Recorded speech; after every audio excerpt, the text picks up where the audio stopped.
Тэгэхээр ер нь бол 0-2 насны хүүхдэд дэлгэцийн хэрэглээ байх ёстой гэж үздэг. Сүүлийн үед ер нь бол өсвөр насны эрэгтэй хүүхдүүд мөрөөдөө тоглоомны хамааралтай болох гэсүүд бол ирж үзүүлж байгаа. Тэгэхээр ингээд энэ маань бидний хувьд тодорхой хэмжээнд анхаарах шаардлагатай болсон байна гэсэн үг. Захин мэрэгчлийг тодорхой хэмжээнд хинжих хэрэгтэй. За охтуудын хувьд гэх юм бол хөвчлэн дэлгэцэн хэрэглэн TikTok, Instagram, Facebook байдаг бол хүүхдийн хувьд илүү ахвалжсан ба шаардсан тоглоомууд за магадгүй нөгөө мөрөдөө тоглоомын асуудлууд бас гарч ирдэг учраас бид нэр заашгүй энэ дээр хүүхдүүдээ анхаарал тавьж авах хэрэгтэй гэсэн үг.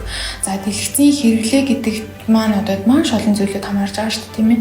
Тийм учраас их хөвчлэн өсвөр насны хүүхдүүд одоо ярилцах, сэтгэл зүйн хувьд тогтворгүй байх, ярилцах хэрэгцээг хангаж чадахгүй байх зэрэгээс хамааруулаад одоо цахимаар хин нэгэнтэй танилцах түүнээсээ болоод ямар нэгэн гэмтэргийн хохирогч болох тохиолдлууд бас байдаг бол хүүхдийн хувьд илүү сонирхож судалж үзсэнтэйгээр холбоотойгоор яг тэр нэг цахим мөрөдөө тоглоомыг илүү төлхөө сонирхоод түүнтэй холбоотойгоор гэмт хэрэг зөрчилд холбогдох тохиолдлууд бас байдаг.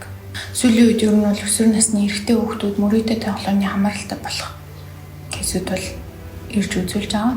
Тэгэхээр бид нар энэ дээр юу анхаарах вэ гэхээр эхлээд магадгүй одоо сонирхож тоглож байгаад дараа нь мөнгө одоо олох зорилготой болоод хамаатнуудаас мөнгө зээлсэн ээж аваахаа одоо регистрийн дугаарыг ашиглаж аппликейшнээс зээл авч тоглосон гэдэг зүйлүүд ер нь бол бас ирж үзүүлэх тохиолдол бас байна. Тэгээд энэ зүйл чинь өөрөө сонирхлоос цаашаа үргэлжлүүлээд одоо хамааралтай болдог эмгэг учраас хүүхдүүд маань эхлээд одоо нэг юмд одоо шүүлтүртэй хандах чадвар ч гэсэн байгаа шүү дээ тийм ээ.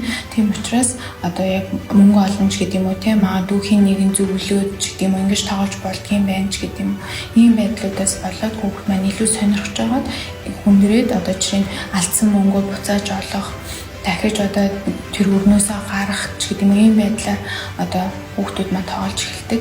За тэгээ магадгүй илүү сонирхдаг спорт дээр одоо боцоо тавих ч гэдэг юм уу. Би илүү хөл бөмбөгийн талаар мэдээлэлтэй ч гэдэг юм уу. Ийм байдлаасаа болоод яг тэр спортыг дагнж одоо боцоо тавих тохиолдол бас их байдаг. За ер нь бол одоо сүүлийн 7 хоногт гэхэд над дээр манай хоёр одоо тийм мөрөдөө тоглоомны хамааралд орсон хоёр хүүхэд ирж үзүүлсэн. Тэгэхээр ингээд энэ маань бидний хувьд тодорхой хэмжээнд анхаарах шаардлагатай болсон байна гэсэн үг. Ер нь бол одоо энэ хэрэглээтэй холбоотойгоор танин мэдгүй талаас, сэтгэл хөдлөлийн талаас, за төрхүүлийн талаас өөрчлөлтүүд гардаг. За танин мэдгүй талаас ямар өөрчлөлт гардаг гэхээр анхаарал муутай болж болно. За хичээл сурлага хоцрогдож болно. Мартамгай болж болно.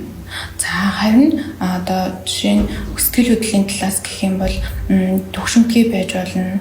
За эсвэл сэтгэл хөдлөл одоо тийм амархан сэтгэлээр ундаг байж болно. За ууртай бухимдуу болж болно. За тэгээд дээрэс нь хэлсэн шаардлагуудыг биелүүлэхгүй байж болох нь шүү дээ тийм ээ. Төрхүүлийн талаас гэдэг маань тухайн хүүхдийн зан авирын талаас гарч байгаа өөрчлөлтүүд буюу яг түрүүний дурдсанчлан интернетийг энэ гэдэг юм уу эсвэл ямар нэгэн хориг хязгаар тавих үед уурлах, бухимдах, түүнтэй холбоотойгоор одоо хүчирхийлүүлдэж хэлж штэ хинийний зохиож авах ч гэдэг юм уу эсвэл гэрийнхаа эд зүйлийг одоо унгаж одоо хааглах ч гэдэг юм ийм байдлаар гаргаж байгаа энэ зүйлүүдийн төрхүүлийн өөрчлөлт гэж нэрлэдэг.